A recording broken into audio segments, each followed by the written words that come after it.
I would totally like be the girl who like marries the quarterback and like has the guy who kids owns and, like the Christmas tree farm. And then I like open a coffee shop, and then I would be like so happy, and I would have like I would drink margaritas on the front porch and like watch the kids on their bikes. And he was like, you would do fucking none of that. You would do that for 5 minutes. He was like, you would be selling Mary Kay door to door, like bored out of your mind.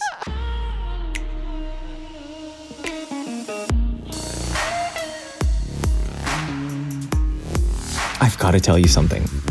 Take me off speaker. Welcome back to another episode of Take Me Off Speaker. I feel like my next guest, you meet her once and you're like, I've known this person my entire life. Like we talked the other day and I'm like, I feel like I go back to my childhood with her. She's a blogger, she's a businesswoman, she's a content creator, former actress, current mom, the list goes on. Eva Amurri, thank you so much for being here. Oh my God, I'm so excited to be here. Thank you for having me. Was that intro good? I feel like I hit great. all of them. I feel like I hit all of the talking points. Our audition for America's Got Talent. It is. Hosting opportunity. Yeah, I okay, love good. this. If you're watching, 10 out of 10 who so are the far. producers of that? We need to contact them. We're available. We are free. We're available. We're not free, actually. I have to like go back and talk about how we got connected because I've been hearing your name for the last 3 months. We signed with new management around the same time, and off to my right is our little mama bear over here, and she's like, you have to talk to Eva. I just signed her. Becca, I didn't mention her name. You have to talk to her. Like, you guys are just going to hit it off. So you've obviously been in the industry, I want to call it, for quite some time. But being repped and like social media rep is like so different. Is this your first time being repped for like social media now? No, but it's my first time that I feel like it's very aligned with sort of what I need and want out of, you know, like just partnering with someone for your business. I feel like that's such a, you know, as I don't know, like influencer is kind of an annoying word, but as a creator, as somebody in this space, it's so personal. Right. And it's also a, you know, eat what you kill. It is. What you put in is what you get out type of thing. Yeah. And so you really have to be aligned not only on how you want to position your brand, what you're looking for from your business, but also like work ethic stuff is something that I never anticipated being so hard to find no, it's tough on. And for me, being a mom, owning my own business, having done this for over 10 years, I just don't have time to play, you know? It's so interesting though too how social media kind of plays a role in all of those businesses. Like it's your digital resume almost. I want to go back though, because when I said industry, like people might be like, what are you talking about? Can you just explain what was the household that you were raised in? Like I want to go back. So I am a nepo-baby. And I like love cute. that you own that. Like, but you say nepo-baby is like, by the way, a really cute word. Like I'm agree. into it. I'm into it. It's very cutesy, very demure. Yeah, very demure. Could be much worse. Yeah, it could be like these like rich bitches. Losers. That's also kind of badass right. though. Losers would be worse. Yeah, losers would be bad. Nepo Rich baby, bitches, I'm not mad about good that. branding on that. Yeah. Good branding on Nepo babies. Yeah. Yes, I am one. My mom is Susan Sarandon. Yeah, I've my heard of her. dad. Yeah. A few people have heard of her. You might have seen her work. That name, yeah. My biological father is Franco Amori. He's an Italian director and writer. Yeah. That's where I get my bone structure. There we go. I love it.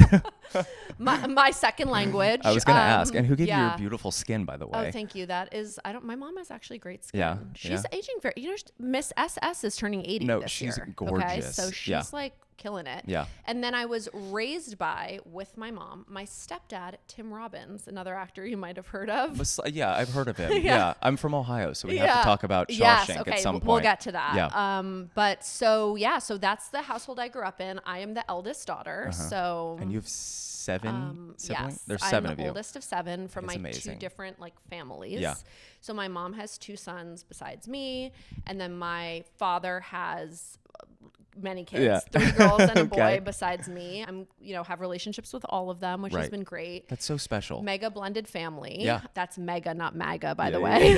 Let's be clear. We need to emphasize. Lest we not hear that. Mega blended family. So I grew up in this really unique way, but also kind of a unique moment in time in the sense that, the industry in Hollywood changed and has changed so much from when I grew up in it to now. And you think it's for the better, obviously, right?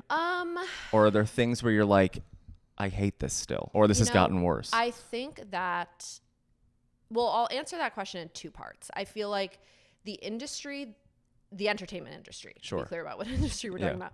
The entertainment industry has changed so much since my parents were coming up in it for the worse. So it used to be much more merit-based. Sure. AKA, if you did a movie, you starred in a movie, you had a great role in a movie, the next movie you would make a little more money or get a better role or whatever. There was more of a like ladder that you could climb. Yeah. Whereas when I was in the industry myself, supporting myself as an actress, you know, I would be in an audition room with a girl who had literally been the lead in a huge syndicated TV show. This was when you were starting out? No, this is when I was like, I mean, I worked a lot. That's why it was hard for me to walk away from the industry, because it was like work. It was kind of like walking away from an okay relationship where you're like, could I do this for the rest of my life? Was there a moment? Do I want to? Was there a moment where you looked back and you're like, this is it. I don't want to do this anymore. Yeah. So I never felt like the industry was great for who I authentically am. Okay. I'm a very type A person. The acting industry is brutal beyond. Maybe that's why we get along. Yeah. You have to have the thickest skin, which I have developed, which is actually great as a creator. Right. But, you know, it's not merit-based at all. Yeah. So you would, you know, work your ass off. Some other producers pocketing all the money. Right, of You're course. like working until 4 a.m. and whatever in the freezing rain and all this stuff. And you're not really seeing that much for it necessarily. Right. That didn't really work for me. It was a very hard place for women. I think the post Harvey Weinstein era, things have come more to the surface, post Me Too, whatever. But I was there's less toleration for any of that now. But I was coming up in the pre-Me Too era when all the Me Too stories were happening. Yeah. And let me tell you, there's like, it was all very real and very pervasive. So that was really hard. And then I just feel like I was not, like I went to Brown University, got my BA there. Right.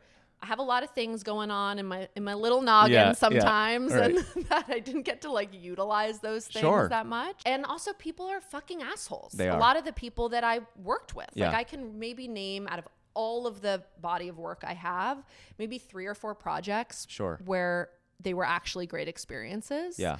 So I was coming off of that. Then I had my daughter.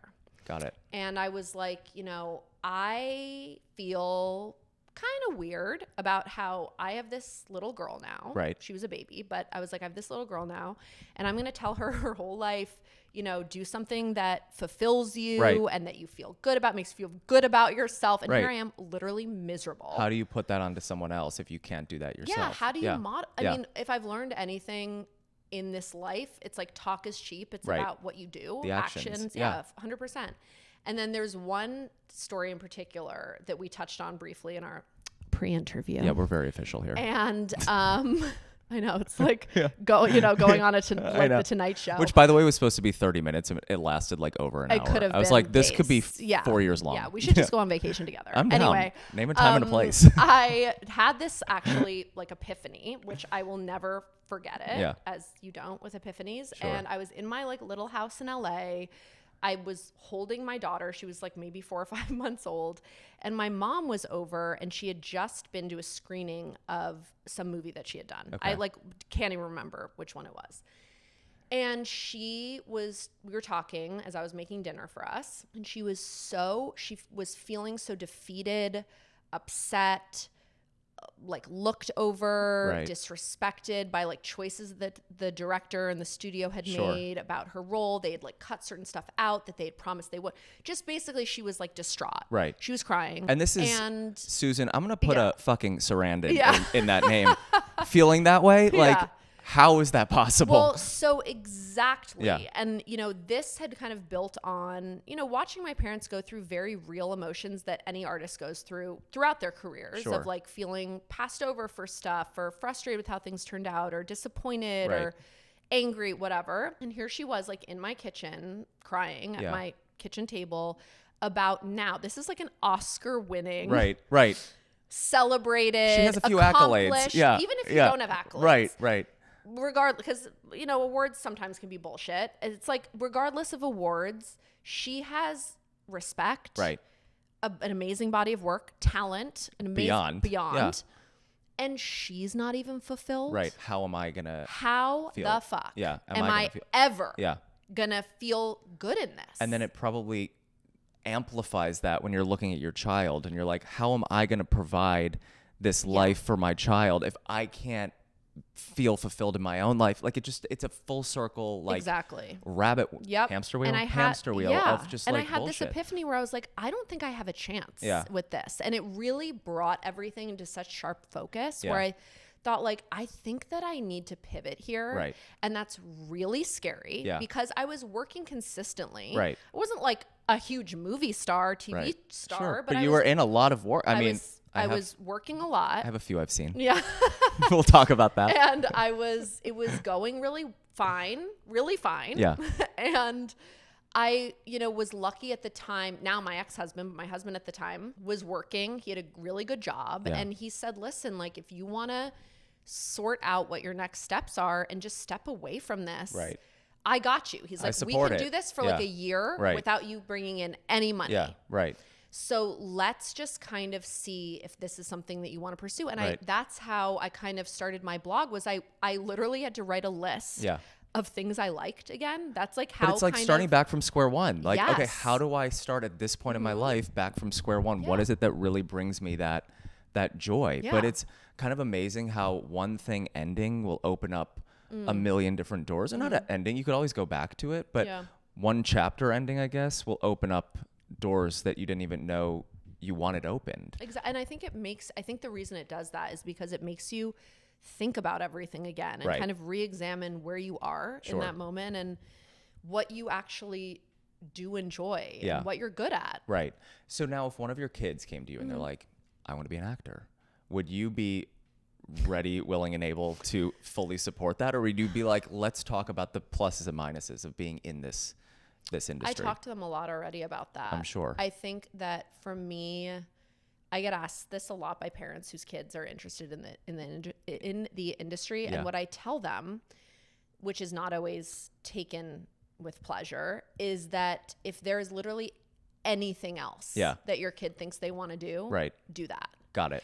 And the reason is that it's a really tough industry. Right. You have to be able to take criticism like you wouldn't believe. Not only take criticism, it's inconsistent. You don't really know where your next job is coming from. You have to get someone's permission to do what you do. To do anything, It requires a certain type of personality. And there is so much opportunity for it to dim your light. And you have to be so strong and have such an incredible support system. Definitely. In order to sustain your light within the industry. And so, however, I do think that auditioning and acting have given me life skills that are incredible. So a friend of mine was like, you're like basically acting on TikTok. You're just playing like one character, but like you should take an acting class just for fun. It'll like open up a part of your brain that you like didn't even know you needed to be open to. And I've started taking an acting class. I was talking to you about this. It's called the Meisner technique. Yeah. Very deep. Like very. I am not, I didn't think down to I your was like, soul. I didn't think I was like an emotional person. Like I'm someone that like, if you put like a camera in front of me, I can like tell a funny story or whatever. But like every single class I'm crying. And he's like, now and what oh my is God, that? and you have these like Disney Prince eyes. I bet he's like loving it. No, I'm like he's a pretty like diving crier. into them. Yeah. He's like, I just love them. But it's like these repetition exercises and all of a sudden I'm crying over a coffee. He's like, that's a really hot coffee. And I'm like, that's a really hot coffee. And then he'll say it differently. I'm like, are you hypnotizing me? I hate every second of it. But then he'll do these like... It's unlocking something. It's unlocking something and I don't know if I want it unlocked. I might want to keep it locked up. But like therapy would probably also do that to me. I'm so interested too in how that is... It's kind of allowing you to access this part of yourself that clearly needs to be accessed. Yeah. But I don't know that I want anyone else to have access to it. Like, I don't know that I would want to do it in front of a camera. You're like, but we're gatekeeping. Yeah, we're definitely keeping that to myself. But it's something different and fun. I've been doing social media for 10 years now. So I'm like, this is just like a change, like something that like I can do on my own. Like Jeremy, my husband, didn't even know that I was doing it. And he's like, what do you mean? That's so important in a marriage to have things that are like just yours, I think. And he was like, you're taking an acting class? I'm like, don't say it like that. Ever. I was like, you are like, wow, you're taking an acting class. I want to go back because you brought up the word nepo-baby. But for like, I feel like the general population, when they hear that word, they're like, ugh, like they have such a negative connotation of that. And I really think it comes from you and your confidence, why you're able to say it with such like, yep, I grew up like in this household. I was a nepo baby. I'm a nepo, whatever it is. what do you think that is? Like, do you think that's the way you're raised, that you're able to be so confident in saying that? Or do you think that's just from like years of being in the industry and then getting out of the industry and being confident in yourself? Like, what is that? I know a lot of people personally who aren't that way about that word. They're very defensive. It's very triggering. Yeah. Right. I think for me, it has to do with getting to a place where I really feel the right to my identity. I feel the right to who I am as a person, to my skill set, to my gifts as a person that I was born with, that don't come from any upbringing, but just are internal to me. And I think it comes from a gratitude of being truly, genuinely thankful for the amazing things that growing up, you know, with parents as actors has given me. Like, there's so many things. I mean, we grew up with so much privilege, financial, social, like we were able to go to amazing schools. I didn't have to work through college. My parents put me through college, paid for my college. We traveled so much. I mean, these things that like are gifts you can never repay.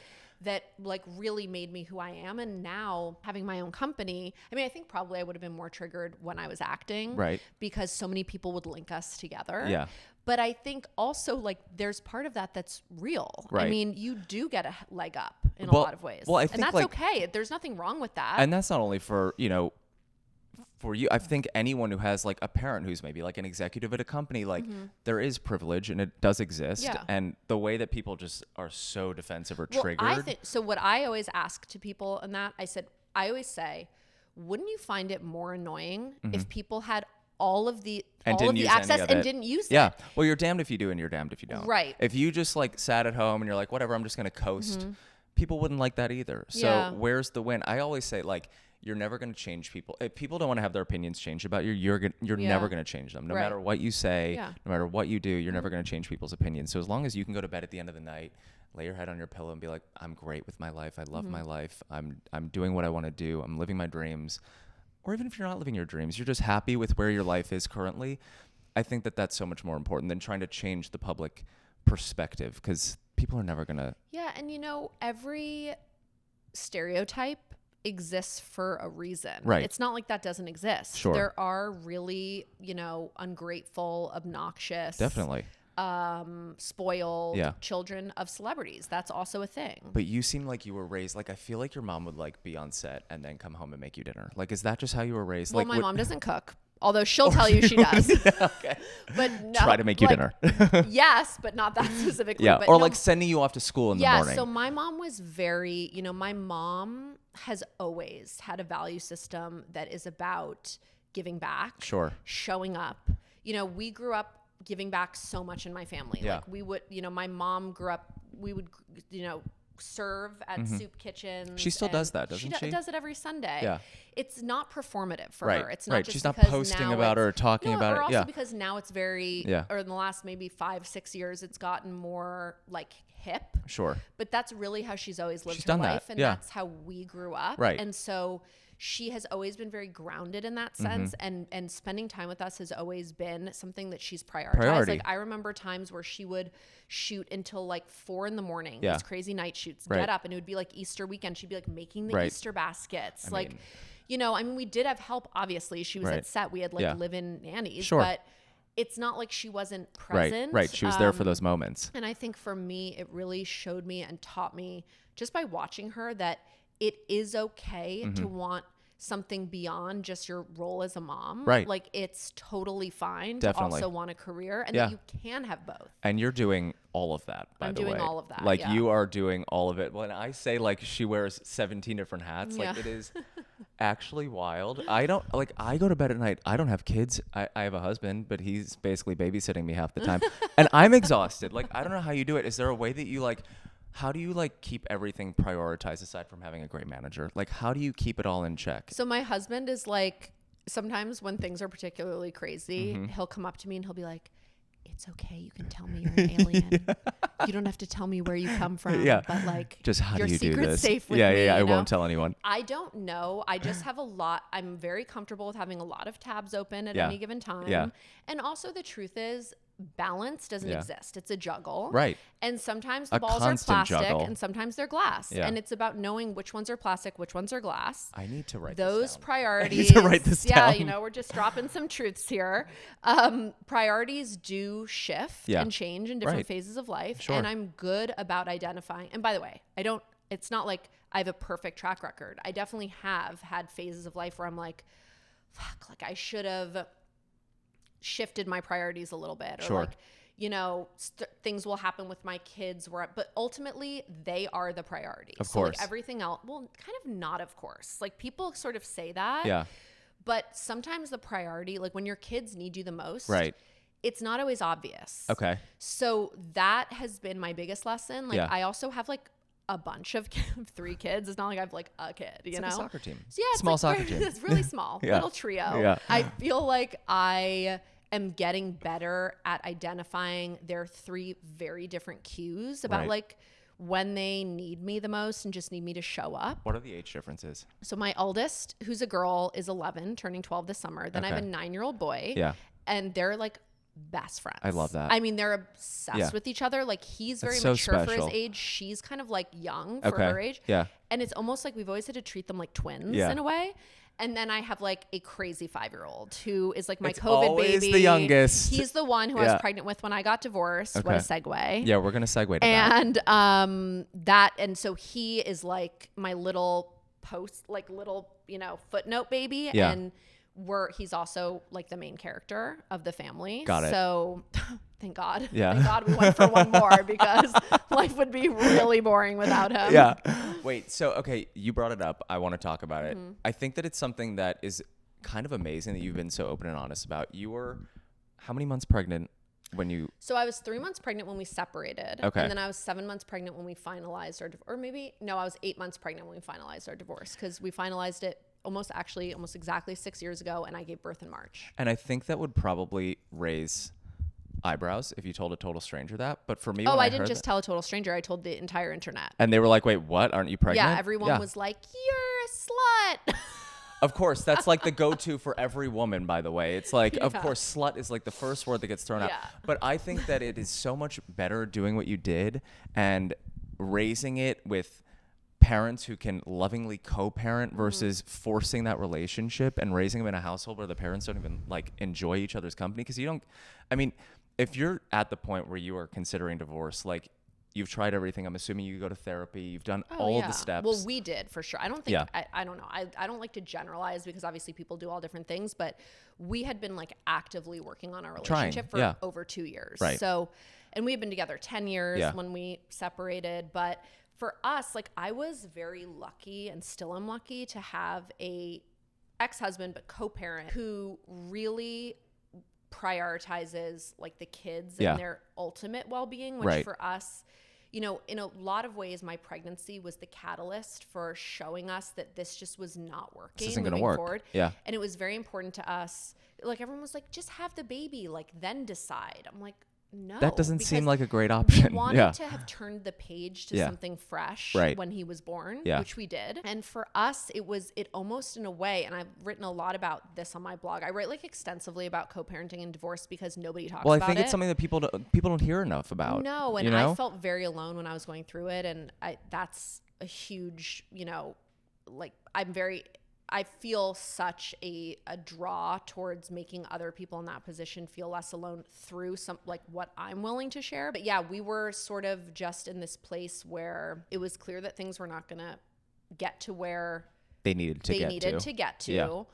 I truly maintain that this idea of like staying together for the kids, you will fuck your kids up more beyond modeling a toxic relationship for them than you will just having both parents happy. Well, because kids can tell. Like when I was a kid, like I have the most loving parents, but even when, it's normal, parents fight, but like when they were in a fight, I could see it. And like, that was just like a little argument. I couldn't imagine being raised in a household where like the parents truly just did not want to make things work and didn't want to, or not make things work, just didn't want to be together anymore. Yeah, or just, you know, not everybody is compatible for the way that you love or be loved, the way that your value system when it comes to marriage and family, you know? And people go in their own separate directions. Yeah. I believe that. And we're both way happier now. Yeah. And, you know, I am in an amazing, I got married again. So I've been remarried for almost 2 years now. Amazing. And I, you know, really found my perfect match and somebody who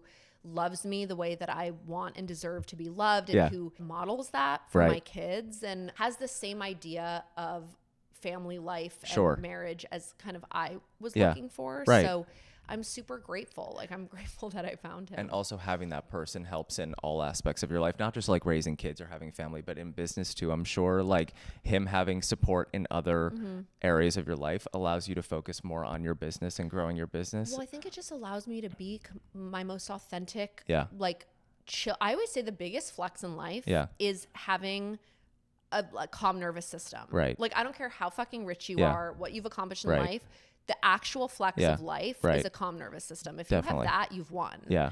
And like, my husband gives me that 1,000,000%. Like, I always say, that he's allows like you my to focus on recharging dock. Yeah. And I feel I'm an energy person, and I feel like you and your husband have that too. I could tell. He is the one that's always like, I'm the one that's like, this is never going to work out. It's going to like blow up in my face. And he's like, why don't you just like look at the glass half full? And I'm like, because it's also half empty. And he's like, that is a horrible way to view the world. But I think the balance of us, like him always being like optimistic, everything's always going to work out, and me being like a little more, I don't want to say pessimistic because I'm not, but realistic about like I would be a great lawyer. I always think of like, what is the worst case scenario? What sign are you? A Leo. My husband's a Leo. What day? August 20th. Oh my God. Okay. What is he? So he's 6th and my daughter's the 9th. I think Leos I love Leos. Yeah, my best friend, Carol, she's a Leo. And it's... What day is she? August 20th. Oh, what? Isn't that weird? Oh my God, that is weird. No, it's very weird. But so you also started while you were pregnant, right? You started a lifestyle brand, which is like not, I mean, I feel like when people are pregnant, they're like, okay, let me just focus on like keeping my nervous system calm. Like, no, you're like, I'm going to start a brand. I'm going to start a business. And like, how did that come about? Where did that come from? And how did you decide that that was the point you wanted to do it? So which one are you talking about? Like the Benchmade Modern brand? Well, I don't know. I have a note that says when you were 7 months pregnant, you I started, basically I wanted to create a product line that was the physical manifestation of this community and this aesthetic that I built through Happily Ever After, which is, of course, you know, a website, but it was also kind of more than that. It was a space of like being really vulnerable, sharing of myself, like a community of people who wanted to keep it real about a variety of topics. Yeah. And so I always wanted to have a product line, and I kind of explored doing that with like partners or this, and then finally I was like, fuck it, I'm just going to do this. That's like my personality in a nutshell. I'm like, I'll just do it. I'll do it. No one else is going to do it like I will. There's, by the way, there's reasons people don't do that, but it's fine. Whenever people are like, Eric, start a skincare line. Like the second I start like looking into it, I'm like, that seems so difficult. Yeah, it's so I was designing it. I was, you know, dealing with the manufacturers. Right. I was, you know, marketing it. I was doing everything. The whole thing. The website, everything. It actually, wildly, we were always in the green. Like it was financially successful. It's amazing. But I just was so tapped out. Burnt. Like spiritually from doing it. Yeah. And still to this day, like I actually had somebody reach out because a pair of earrings, they were just these pearl earrings that were very simple that I had done with one of my I did like seasonal drops. Sure. And we were also size inclusive, which was really, really important to me. So we did extra small through 3X every single drop, which is amazing, but that's also hard because when you're including all of it's hard because you have to buy the product. All of it. So what people don't know is like when you produce like particularly sized fashion pieces, you're buying those clothes before anybody buys one thing. So and you're you like don't know if all of it's going to sell. Right. Yeah. And by the way, I didn't have investors. Yeah. Like my you were doing company this on your was own. doing this. Yeah. So that was crazy. But I had in every drop like some jewelry pieces. Yeah. And it was all very accessible price point. That was also important to me. Anyway, whatever. Long story short, I had this pair of earrings that this person recently, like in the last year, reached out to me and she said she had bought them. She had worn them for her wedding. Stop. and she had loaned them to her friend for her friend to wear for the wedding. As her something borrowed. Yeah. She said, I would love, if you have anything else in stock, you could just sell me to the side. If there's leftover stock, I would love to gift her a pair of her own as like a wedding gift.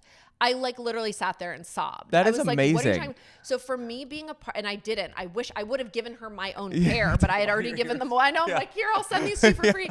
But I think that, you know, for me, that has kind of being a part of people's memories and their just the fabric of their lives is truly such an special. honor. Yeah. And by the time I created this, now I have this furniture line with Benchmade Modern called the Happily Ever After collection. I was literally going down a rabbit hole the other day. Well, and it's great because we sell a lot of these. So it's sofas, benches, ottomans, now a bed. You originally did a partnership with them and they were like, wait, this is like selling like crazy, which by the way, let me just give a little inside information for content creators to be able to sell. Like there's awareness campaigns, which is like just bring awareness to the brand. And then there's campaigns where it's like, we want you to sell product. Those campaigns, the stakes are so high. Like, I'm like, oh my God, how am I going to sell this? Like, I need to create like a really like catchy ad that people are going to see and they're going to buy. And it also has to be really authentic. But there are certain products where it's like, this is a hard sell. Furniture, hard sell because people don't always need a new couch. Like selling a skincare product, like a little easier because everyone has a face and some skin. But like an actual couch, like, or like a bench or a bed or like a big ticket item. Huge. Yeah. So you sold so many that this brand was like, wait, we want to like do something with you. Like we need to work with you. Yeah. So how did that like connection? That was basically, they were just like, listen, we love your storytelling. I also have designed the interiors of my home. And they were like, we love the way that you've marketed things and your aesthetic. Sure. We would love to kind of partner with you. Would you ever be into this? I was like, say absolutely. Less. Yeah, like 1,000,000%. Yeah. And I love it because also, I mean, this hopefully goes without saying, but a huge part of it was I had so much experience with this line, having ordered the couch, a different couch, obviously, myself for my home. And I knew the product was so good. Right. You loved it yourself. Customer service was amazing. Yeah. So I felt really comfortable kind of tapping into their system. Right. But for me now, seeing these orders fly out and like people ordering these like for their living room like this, being a part of that and knowing that they have this amazing piece of heirloom furniture they'll have literally forever. Like that's the idea of my line is you can have it forever. It's so high quality. And knowing that they are spending these like moments of connection. I literally, if I talk about it too much, it makes me want to sob because it means so much to me. And that's why it's doing so well. Part of why it's doing so well, I'm sure, is because you care so much about it. I do care so much. And you were brought in because you used it yourself. It was something that you did yourself. You had in your own home. And so it was such a seamless, connection. I think that's where our industry is going to, by the way. What do you mean? I really think it's going to these sort of like more integrated long-term I agree. partnerships. Well, people don't want to feel like they were just like sold a quick product and then you're on to the next. Right. And the way that I've really tried to create like a long-term stable career, I guess, in this creator space is by more of these long-term partnerships. Like one of my most successful one is a partnership that I've been doing it for 3 years, and they just like it just keeps going, and they're amazing. It's this red light mask that I've been using. Oh my God. And I'm obsessed with it. I literally don't take it's the first thing that's you're like the perfect candidate for that. He's like glowing. It's the red light mask, I'm telling you. But it is so nice when a company's like, wait, we want you to be a part of this. Like we want to bring you in. And so are you like designing the pieces with them? Like are you doing so obviously they have to take a lot of their, internal data and whatever because and see what sells to their customers. But it's they're so collaborative and I was very adamant for a long time their fabrics, which are amazing. And by the way, their performance fabrics I need that. I spill on everything. My kids have like peed, thrown up all of it on everything, and everything comes up. It's amazing. Kids are cute, and I always forget about the peeing and the throwing up. Oh my God, part. there's so much peeing and so much throwing up. Just like everywhere, they just like pull their pants down and pee, or it's just like a whoops accident. Out of that phase, boys more likely. I've heard boys but there's just like everything, or like one time I had like just sat down. I was like, like a glass of red wine, and my son literally threw a football into my wine glass. No, and it went like up my nose, like. Gave me a facial all over the entire. Mom just needed a minute out of my white Benchmade Modern couch. So I'm telling you, like I don't know if this is performance, but I don't have kids. But the problem with Jeremy right now is he doesn't understand how much like a kid will I don't want to say disrupt, but change your life. Like he was looking at cars the other day and he's like, isn't this a sick one? I'm like, you're on the one hand talking about like maybe having a kid. On the other hand, this is like a 2-seater car. Where are we in our lives? And he's like, what do you mean? Like, I'm like, what are you going to strap the kid to the roof? And by the way, like, I don't know, maybe. I'm the worst driver, so are you really? I've been in 7 car accidents. What? Yeah. Oh my God, I don't like that for you. Well, I don't either. That's why I don't drive anymore. I grew up in Ohio, which, by the way, transition to this, I want to talk about, because you spent some time in Ohio. Yeah. But so like, I spent how old were you when you were there? I was 7 or 8, and we were filming. We were on anything, but Tim, my stepdad, was filming The Shawshank Redemption. Yeah, every straight man's favorite movie. Well, I'm gay, and it's one of my favorite movies. Partially because I'm from Ohio. Maybe that's the straightest thing about you. It is. It's so crazy. Like, but like the scene where he just like escapes. I'm like, how did this happen? Like, it was incredible. But I've been to that prison. Yeah. Yeah, wild. It's great to go around like spooky season. It's really? Yeah. Did you I actually didn't know it was like a destination? Oh, it is. We were definitely there. Well, there's not much to do in Ohio. So like when people visit, you either take them to Mansfield, Ohio and go to the Shawshank prison. Yeah. Or you go to the Rock and Roll Hall of Fame. It's one of two. Oh. Yeah. I didn't even know the Rock and Roll Hall of Fame was there. Rock and Roll Hall of Fame is there. Yeah. Yeah, but we were kind of like the drama class version of Army brats. Okay. Like, we would live in a lot of different places. I love that though. And what was your favorite place you got to spend time? So I would say New Orleans. That's where my parents filmed Dead Man Walking. Okay. And actually, this is a really good story about that trip. So we were living in a house that was 10,000% haunted. I love like the whole town haunted. And city. Everything is haunted there, right? But like the ghost was like in the room with you. Did you like that? Did you feel like it was company? Or I am very susceptible to energies, and I like always have been. I need you to come to our house in Baltimore. 99% sure it's haunted. Well, then it definitely is. Yeah. Yeah. Yes. Is that my invitation? That is. You have an open invite. Coming. Open invite. I'm coming. So it was very haunted, but that was like kind of fine. Yeah. But during that time, so for that trip, and we were there, had to be there for like 9 months or something, because my stepdad was also directing that movie. Sure. So he had to do pre-production there. Then my mom was starring in the movie. So you spent a lot of time there. A lot of time there. And the drama of that was that it was 4th grade for me. And in 4th grade in my school in New York City, we got to hatch ducks. Oh, we did that in Ohio. Okay. See, not everything was different in Ohio. Yeah, we're just, you're so metropolitan. People in Ohio. Yeah, exactly. So because of that, I was devastated. Like level 11 crash out, like just, you're ruining my life. Right, basically. I wanted a duck. Yes. Yeah. Multiple ducks. All of the ducks. So we get to New Orleans and my mom is like, okay, I feel really guilty about this. So we're going to just like buy ducklings. Ducks, yeah. You don't have to hatch them. We could just buy them already hatched. We bought baby ducks. There's 3 of them. They're so cute. They are disgusting. Oh, when they grow up, they're disgusting. They shit everywhere. Yeah. No, when they're little, they're disgusting. Oh, they smell. Yeah, they do smell. Terrible. Yeah. But they when they're shit teeny, everywhere. Are they're they different loud. than chickens? They're like cute. I mean, they're fuzzy. They have the cute little beaks, but they very quickly grow up. And so we had these ducklings and we put them in the bathtub. It was like, I can't even, they were indoors. Do you know I'm having like PTSD from COVID because I was so bored that we raised chickens. Did you really? Yeah, in the bathtub. Yeah. Oh my God, what? Yeah, the entire one. So we put them in like the west side of our, like the one side of our house that no one really uses. They also smell, by the way. Smelled the entire house up, and our dog was like feral, like couldn't control herself. Yeah. Sorry, I cut you off. So recently, like in the past 5 years. Yeah. I was in front of my mom talking to my kids about these ducks, like telling them, passing on some wisdoms as a mom does about these ducks. So I'm telling them the story of these ducks, and I'm like, and then they got old, and when we were about to leave, we went to they got released into a park and they lived happily ever after. And my mom was like, oh my God. And I was like, why are you making that face? And she was like, we didn't like release them into the wild. Like, what are you talking about? I was like, what do you mean? What do you mean?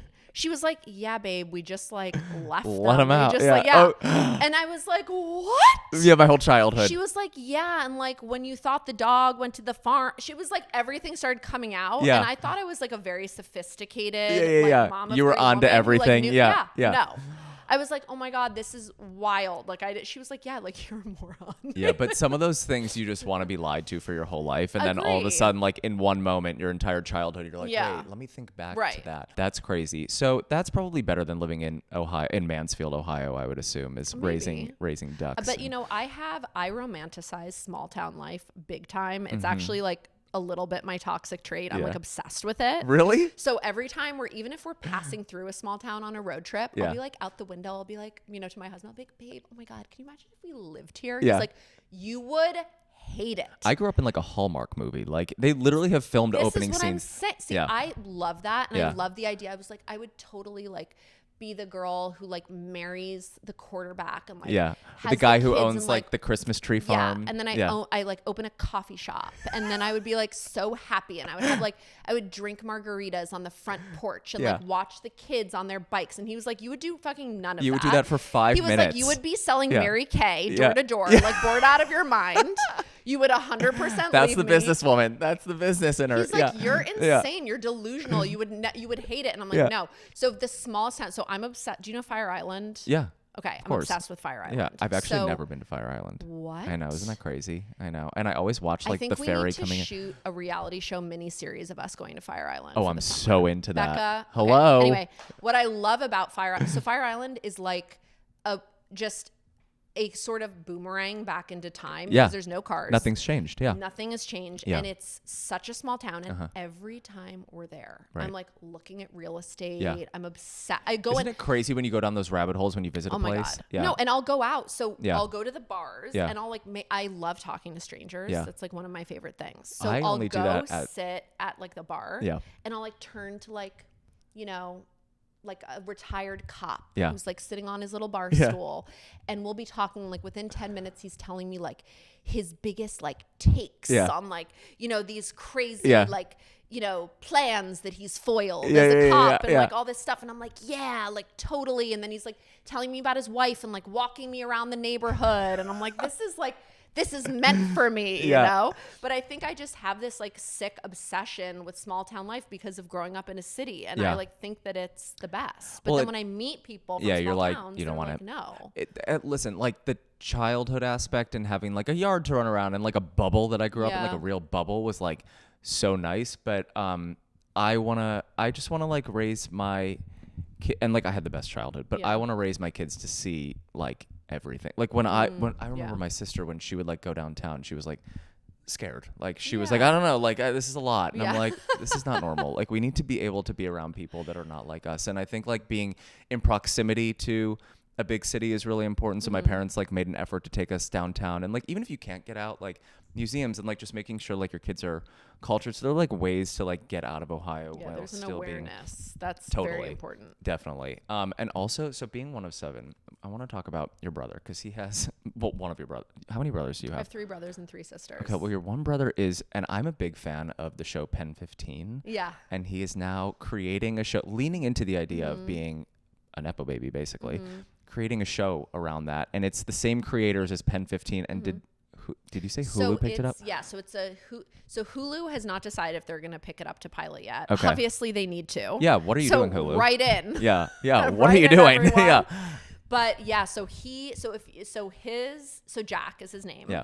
Jack Henry Robbins is his handle on Instagram. Instagram handle. And if you go on there, you'll very quickly see that he has this character that he's developed of like the least successful nepo-baby who's like beyond cringe and like just very, very funny. Yeah. And it's a character, obviously.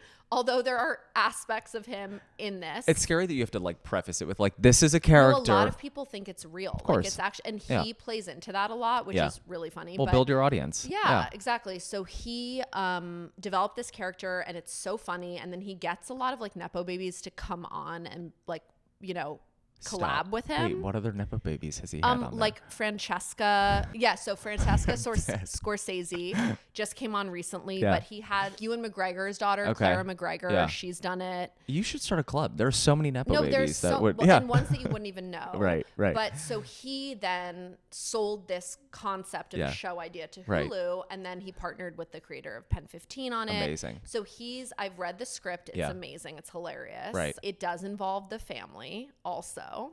Like your family? Yes. Would your family actively participate in this, do you think? Yes. I love that. So that's also like kind of not been done in this way. Yeah. And it's sort of like, but it's more, it's his character is like the lead, but it's very funny. And he's a great writer. I mean, he before this character was like a writer and director. He went to film school. Yeah. Like this isn't like his first thing. So would this be like a heavily scripted reality almost if it's like about your family, but like well, it's about him, but like everybody sort of plays like heightened versions of themselves. Yeah. And it's definitely its own genre, I would say. Right. It's very unique. It's hilarious. Yeah. And it kind of sort of follows that world, that like nepo baby world. Yeah. But it's great, and I hope it goes. Because and we're just gonna put it out there hilarious. Hulu. It's gonna be on Hulu, I know. Right? Yeah. Put it out into the universe. It needs to be on Hulu. And Pen 15, if you guys haven't watched Pen 15. Watch it. It's so good. That is like it's very like of our generation. It is, because like I watch it and I'm like, first of all, just like the word Pen 15 on its own. If you don't get what it means, write it out on a piece of paper. Like that joke on its own, I was like, what, Pen 15? Like when I was a kid, and then you would write it out and you're like, oh, penis. Like I got it. Like it's just so like everything, their hairstyles, those like chokers that they wear. It was very like my childhood, but another big part of my childhood, and cue the transition here. Do you know that you were a part of my sort of gay awakening? I love that. Did you know that? It's like heated rivalry. It is, yeah. But everyone's like, what? Like I said, Susan Sarandon and Eva were part of my gay awakening, because if you guys have not seen the movie The Banger Sisters, and I would be literally, the first thing I said to Becca, I was like, wait, that would be so weird if she was like the daughter in The Banger Sisters. And I pull up IMDb, I'm like, holy shit. Ginger, was that your name? Ginger, yeah. I'm telling you, I've seen it 100 times. But you might be asking, and okay, let me just prep, like the movie you would not think is part of a gay awakening. Goldie Hawn and Susan Sarandon, they're like best friends that go their own separate ways. They were groupies, and your mom's character is just like uptight. And they've fallen out of touch. Yeah. I don't know I can't remember how much time has passed, but a lot. Like, a lot of time has passed. Like 25 years or something. Goldie's character stays like kind of wild and crazy, and then your mom's character, Lavinia, is that Lavinia? Yeah. Vinny. Oh my God. Super fan. I'm telling you, I've seen it 100 times. It was like the one movie I would always sneak to watch. She grows up, raises a family. It's you and I can't remember who the other actress is who plays your sister. It's Erica Christensen. Are this like on the outside like perfect family, but obviously there's a lot going on behind the scenes. Like your mom's character is not really like thrilled with her life, I think, deep down. And then Goldie Hawn's character comes back in and like wreaks havoc on it and makes her realize like I was missing something. But there's a scene called can I say it? Yeah. I can say it. Yeah, like, I don't know. What am I talking about? This is my show. The Rock Cock Collection. And I love how you're like getting so giggly and like blushing right now. It is so. It's like still a moment. Okay, keep going with your story. I just wanted to call it out since the energy in the room's like really. You have to watch it. I can't even tell you. Right now. Okay, the reason it was my gay awakening. They pull out like Polaroid photos of these like they're supposed to be famous artists. Penises and the Rock Cock Collection is actually what it's called. And I remember the scene. They're like the Rock Cock Collection, and it was the first time I saw a penis on screen, and I was like, do I like that? And I like would rewind, and I'm like, yeah, I think I like that.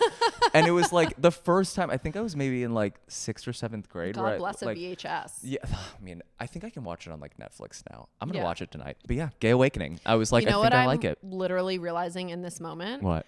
Those were probably like all the prop masters' dicks that they took Polaroids of. Like how else? Like those. You're ruining it for me. I'm like imagining it. It's like a hot like rocker. It was actually like Jim Morrison's dick. Probably not. I am dying. It was probably like Steve from props. Yeah, Steve from the props department. Oh yeah, man. And like, I never thought about that. Yeah. No, that has to be like a role that like right. Are they credited? No, I gotta go through the credits. Who wants to pay someone for no reason? Penis number 7. Guys will take dick pics for free all day long. They love that. I know. No, I thought that was just like so wild when I told you that like on our little intro call the other day. You're like, I don't get it, and I'm like, let me just explain. Yeah. The rock cock collection. I know, in my head, I'm like, what would be a gay awakening in the banger? For a second, I thought you were going to tell me that like Jeffrey Rush really did it for you in that movie. And I was like, that's so specific. But no, okay. It was the rock cock collection. Yeah, I could say it all day. I understand that. So Mom, if you're watching, thank you for letting me watch the Banger Sisters when I was in 7th grade. Okay, so the Westport project, there's no way of transitioning from the rock cock collection. Can you talk to me about how that kind of like came to be and where do you want to take that? Yeah. So, okay, the Westport project is a web series that I am directing, producing, and starring in, hosting. Yeah. And essentially it's a mix between like a reality show and a home renovation show. It came about because I renovated a house, not the one I'm in currently, the last one. Yeah. And the contractor and his team who did that home, it was a 2-year process. We became friends. Over COVID, when I was like a single mom of 3, he was like needing to kind of rebrand or like update his company. Okay. He hired me to rebrand his company. Yeah.